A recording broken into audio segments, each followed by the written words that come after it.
Cam, you got your second performance out there in the preseason. Obviously, that last drive probably the way you guys wanted. What kind of learning experience was that for you in that situation? There's so many lessons that I learned from that situation. I've been counted on a lot throughout my college career, and going into that opportunity, I was excited because I love those, situations where you get to be in control and you get to be the one to drive your team down and get in field goal range to win the game. And I felt really good going into it. Made some mistakes, and going into that last play, I told myself don't force the ball, and I did. So there's a lot of learning lessons.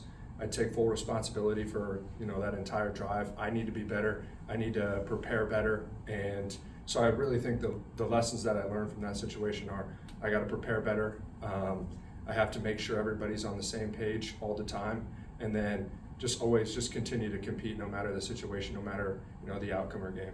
Does that also extend to the 2 sacks before that? I mean, is that kind of part and parcel with all that? Yeah, I mean, you just have to know situational football. Can't take a sack there, especially, we had timeouts, but you don't want to use a timeout in a situation like that.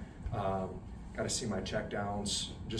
I have to see the field a little bit better as we move forward. Cam, at the NFL level, you're facing defensive linemen who run as fast as some of your receivers in college. What is that adjustment like when you literally look across the field and you're those defensive linemen at that speed? I think it makes the game more fun, honestly. I just like the rush that you get, because you get 2 seconds to 2.5 seconds per snap in the pocket before those guys are in your lap. So I enjoy the speed of the game. It's been a lot of fun. It's been a transition for me, but just enjoying it. Yeah.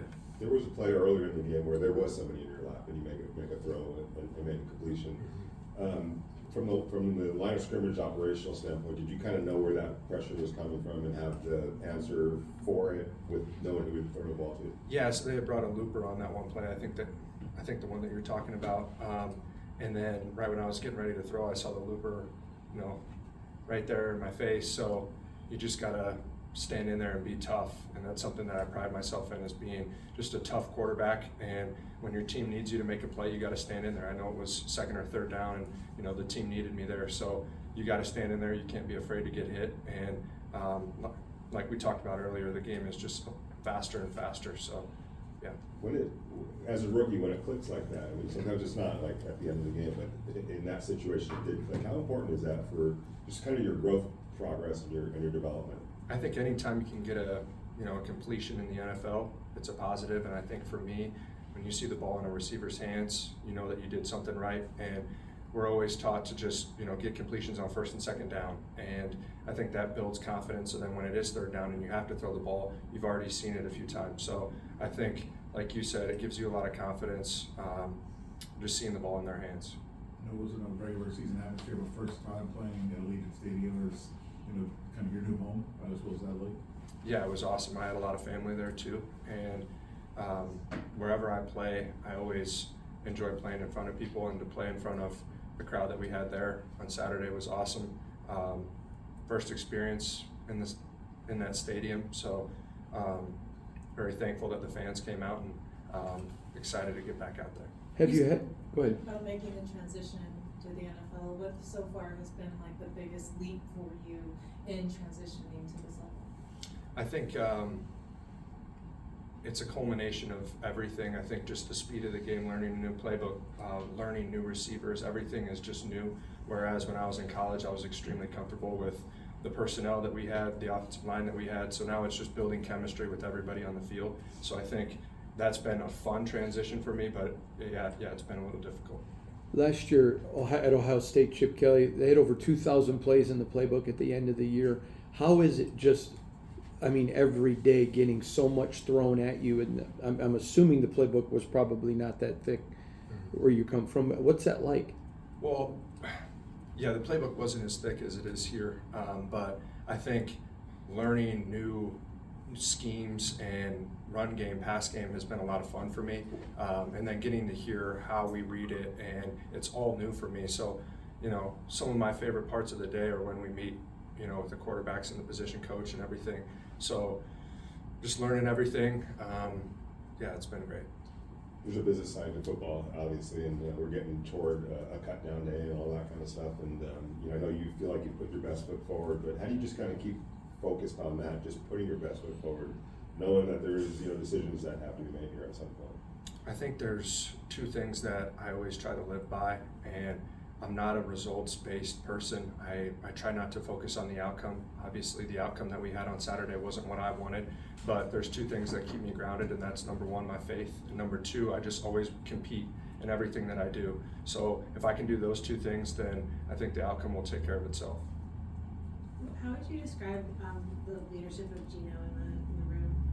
I couldn't be more grateful for the room that we have. I think Aiden and Gino have taken me in when I know, you know, you hear stories about rookie quarterbacks going into a room and they don't get treated the way that they think that they should, but just their kindness and their just understanding of my situation and being a rookie and not knowing everything, but they're the first ones to say good job when I do something right, and when I do something bad, it's not, you know, they're not jumping down my throat and getting upset with me.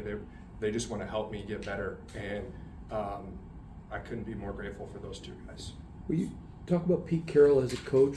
I mean, you've grown up a football fan, you wanted to play in the league, and now you're being coached by one of the best ever. Yeah, it was funny. Yesterday I was sitting in the team meeting, and Aiden looked over at me. He's like, not every head coach is like this. Just know that. So I think for me, understanding that we have such a great head coach and everything that he says in meetings obviously means a lot, because he has a lot of wisdom and value in everything that he says. And I've been fortunate enough to have a lot of great head coaches. So to have that transition from a great college coach to the NFL has been an easy transition. What was he saying? Pete Carroll? Yeah, right.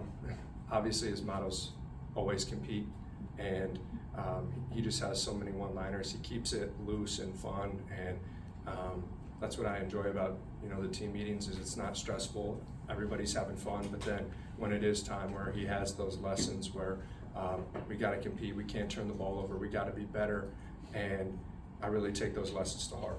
You hear about a rookie wall, but because of the level you come from, you guys played a lot. You had a playoff system. Do you think that maybe will help you in your rookie year? I think for sure. I think I played in more than 50 games in college, so having that experience, I think, will make the transition a little bit easier. Every time I step out there the last 2 weeks, it's not overwhelming, and I don't feel nervous or, you know, scared at all. I feel like that's my natural state, is to be out there performing in front of other people, and I enjoy it. Two more guys. You didn't lose a lot of games in college, obviously. You know, you talked about being in those situations, and usually you come out on top and win. How did you process not coming out on the right side the other day? I mean, was that a tough thought process for you to go through?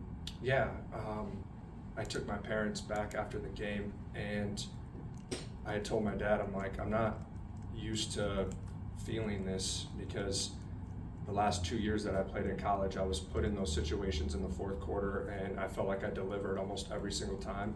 And then to be on the other side of that outcome didn't feel very good, and it honestly motivated me a lot, that there is a lot of self-improvement that I need to do. And I think for me, there's two ways you can look at it. You can look at it as, oh, poor me, you know, I made a mistake, they might cut me, blah, blah, blah. Or you could look at it as, this is an opportunity for me to get better. There's a lot of things that I can continue to work on. And for me, that's exciting, that there's a lot of growth still out there for me. That includes on Saturday, because you're probably going to, you know, get sufficient or an extended period of time. How much are you looking forward to get on the field for that kind of maybe a half or so? Super excited, and I think the two games that I have played in, they haven't been blowouts. You know, it hasn't been where we're just running out the clock or we're trailing by a lot. I've been put in two situations where we've had to win the game. So I think those two experiences will help me down the line for sure. Thanks, guys. Thanks, Thank you. Thank you.